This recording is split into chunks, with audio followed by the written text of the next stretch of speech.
Hi, welcome to నూతన Reddy kitchen. Hi, ఎలా ఉన్నారు? అందరూ బాగున్నారా? అటుకుల చల్ల పునుగులు చేస్తున్నాను. చాలా బాగుంటాయండి. టేస్ట్ అయితే మీరు కూడా ఒకసారి ఇలా ట్రై చేయండి. వీడియో అయితే లాస్ట్ వరకు చూడండి. నా ఛానల్ని అయితే సబ్స్క్రైబ్ చేసుకోండి. ఒక లైక్ చేయండి. అటుకుల చల్ల పునుగులు చేసుకోవడానికి కావలసినవి పచ్చిమిరపకాయలు, ఉల్లిగడ్డలు, కరివేపాకు, ఇవన్నీ కడిగి కట్ చేసి పెట్టుకోవాలండి. మిక్సీలో అయితే వేసి పేస్ట్ లాగా చేసుకోవాలి. ఉప్పు, జీలకర్ర, కరివేపాకు మిక్సీ పట్టి పెట్టుకోవాలండి. పేస్ట్ లాగా చేసి పెట్టుకోవాలి. ఇలా చేసుకుంటేనే అటుకుల చల్ల పునుగులు టేస్ట్ అనేది చాలా బాగుంటుందండి.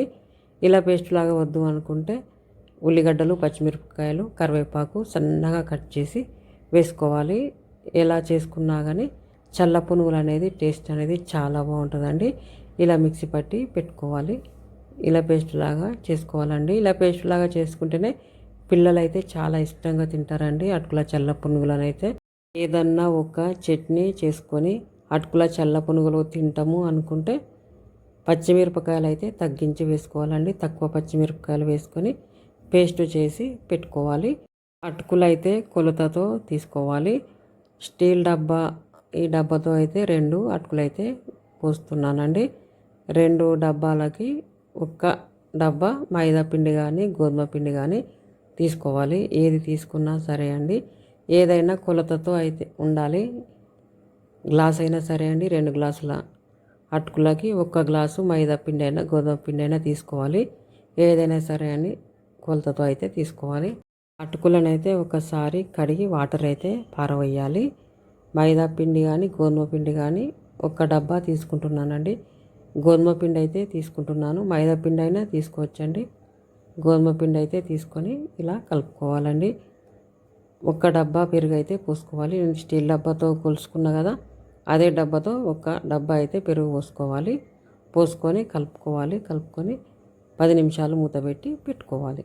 10 నిమిషాల తర్వాత అటుకులు నానతాయండి. నానిన తర్వాత మిక్సీ పాత్రలో వేసి మిక్సీ పట్టి పెట్టుకోవాలండి.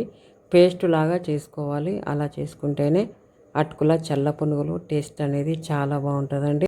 మిక్సీ పట్టేటప్పుడైతే కొద్దిగా వాటర్ వేసి పట్టుకోవాలండి. ఎక్కువ వాటర్ అయితే వేసుకోవద్దు. పిండిని అయితే లూజ్ చేసుకోవద్దండి. మిక్సీ పట్టేటప్పుడైతే వాటరు తక్కువ వేసుకోవాలి. వేసుకొని మిక్సీ పట్టి పెట్టుకోవాలండి. పేస్ట్ లాగా చేసుకోవాలి. చేసుకున్న తర్వాత 10 నిమిషాలు మళ్ళీ మూత పెట్టి పెట్టుకోవాలి. 10 నిమిషాల తర్వాత చల్ల పునుగులు అయితే వేసుకోవాలండి. ఎక్కువసేపు అయితే నానబెట్టొద్దండి పిండిని. ఎక్కువసేపు నానబెడితే లూజ్ అయిపోతుందండి పిండి. అలా లూజుగా అనిపిస్తే పిండి కొద్దిగా గోధుమ పిండి కానీ మైదా పిండి కానీ కలుపుకోవాలి. కలుపుకొని చల్ల పునుగులు అయితే వేసుకోవాలండి. ఇలా గిన్నెలోకి వేసుకోవాలి. మిక్సీ పట్టిన తర్వాత మొత్తం పిండిని ఇలా గిన్నెలోకి వేసుకొని బాగా కలుపుకోవాలండి.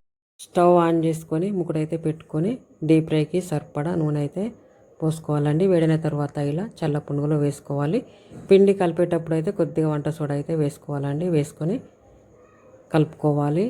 ఇలా అటుకుల చల్ల పునుగులను అయితే వేసుకోవాలండి. టేస్ట్ అయితే చాలా బాగుంటాయండి. మీరు కూడా ఒకసారి ఇలా ట్రై చేసి చూడండి. పిండిని అయితే బాగా కలుపుకోవాలండి. ఇలా కొంచెం ఇట్లా గట్టిగా ఉండాలండి. బాగా మెత్తగా అయితే ఉండొద్దు.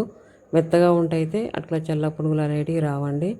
పిండిని అయితే గట్టిగా ఉంచుకోవాలి. లూజ్ అయితే చేసుకోవద్దండి. పిండిని ఇలా వేసుకోవాలండి. మొత్తం పిండిని ఇలానే అటుకుల చల్ల పునుగులు వేసుకోవాలి. టేస్ట్ అయితే చాలా బాగుంటుందండి. నేనైతే చట్నీ గిట్ట ఏం చేసుకోవట్లేదండి. పచ్చిమిరపకాయల పేస్టే ఎక్కువ వేసుకున్నాను. ఇలాగే తినొచ్చండి. చట్నీ కూడా ఏం అవసరం లేదండి. ఇష్టం అండి. చట్నీ చేసుకోవాలనుకుంటే చేసుకోవచ్చు, లేకపోతే లేదండి. మన ఇష్టం అండి. అటుకుల చల్ల పునుగులను అయితే మీడియం ఫ్లేమ్లో పెట్టే ఇలా గోలియాలండి. హైలో పెడితే అయితే మాడిపోతాయండి. పైన మాడిపోతాయి, లోపలైతే సరిగా కుక్ కావండి. మీడియం ఫ్లేమ్లో పెట్టే మొత్తము పిండి అయిపోయేంత వరకు ఇలాగే వేసుకోవాలండి అటుకుల చల్ల పునుగులను. మిక్సీ పట్టిన తర్వాత ఈ పిండిని అయితే ఎక్కువసేపు అయితే నానబెట్టొద్దండి. ఎక్కువసేపు నానబెడితే పులుస్తుందండి, పుల్లగా అయిపోతుంది. పెరుగు పోస్తాం కాబట్టి పుల్లగా అయిపోతుంది. మిక్సీ పట్టి పెట్టుకున్న తర్వాత 10 నిమిషాల తర్వాతనే అటుకుల చల్ల పునుగులు అయితే చేసుకోవాలండి. అలా చేసుకుంటేనే అటుకుల చల్ల పునుగులు టేస్ట్ అనేది చాలా బాగుంటుందండి. పిండిని ఎక్కువసేపు నానబెడితే లూజ్ అయిపోతుందండి. పిండి ఎక్కువసేపు అయితే నానబెట్టద్దు, 10 నిమిషాలే నానబెట్టాలి. మీరు కూడా ఒకసారి ఇలాంటి చల్ల పునుగులను చేసుకొని చూసి టేస్ట్ ఎలా వచ్చిందో కామెంట్ పెట్టండి. పచ్చిమిరపకాయల కారం ఉప్పు కరెక్ట్గా వేసానండి. ఇలాగే తినేయచ్చండి. మేమైతే ఇలాగే తింటామండి. అటుకుల చల్ల పునుగులను అయితే చేసుకోవడము చాలా ఈజీ అండి. మీరు కూడా ఒక్కసారి ఇలా అటుకుల చల్ల పునుగులను చేసుకొని చూసి టేస్ట్ ఎలా వచ్చిందో కామెంట్ పెట్టండి. చాలా సూపర్గా ఉంటాయండి టేస్ట్ అయితే. ఈ వీడియో చూస్తున్న వాళ్ళందరూ నా ఛానల్ని సబ్స్క్రైబ్ చేసుకోండి.